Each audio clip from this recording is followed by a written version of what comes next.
door creaked as she opened it indolently. The yolk that came from her jaw piled up gradually that made her sigh for a flash.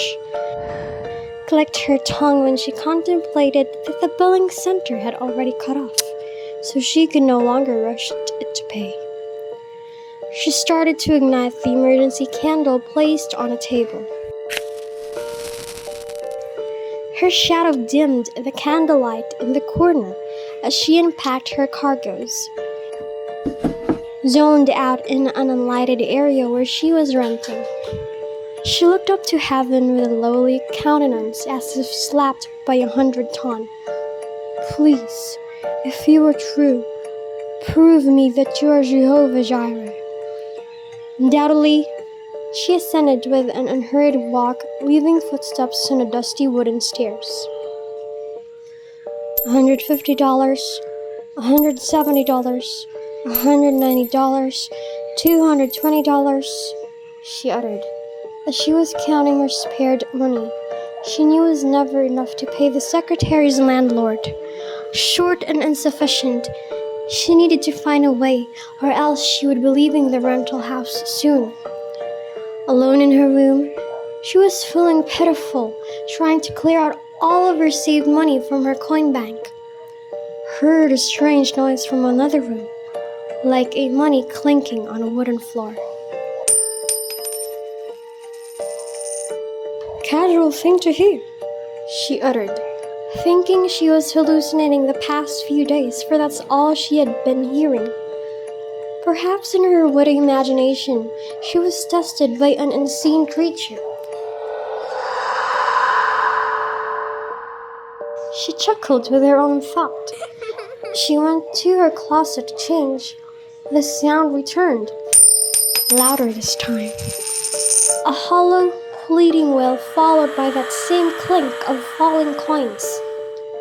Her heart pounded so hard that a ringing filled her ears. Reluctantly, she stepped out, trying to find the source despite the dread growing inside her. That's when she saw it. A rustic textured door she had never seen before. A plaque read, "Landlord's Quarter, refrain from entering." But the noise, the money, it called to her. It felt like a sign, a blessing in disguise. Without hesitation, her trembling hand unlatched the door. It creaked open.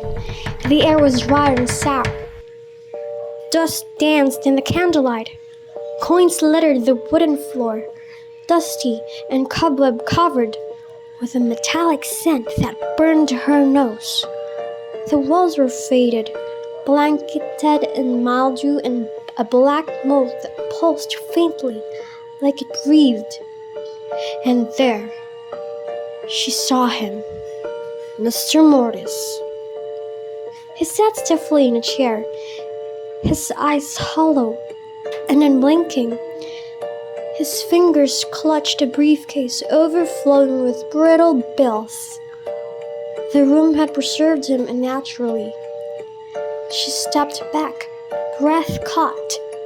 Mr. Mortis, the successful entrepreneur, missing for over a year, had never left.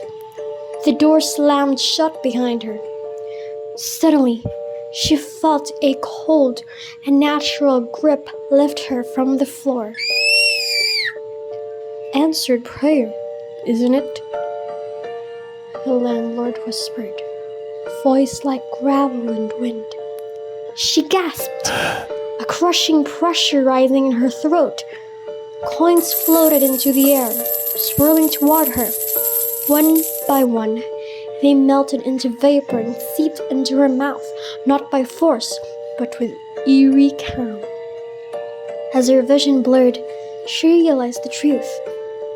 Mr. Mortis had been protecting his wealth all along, betrayed by his rivals in life, stolen from and ruined.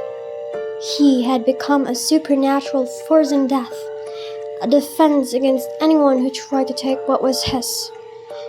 And now, she had triggered that defense.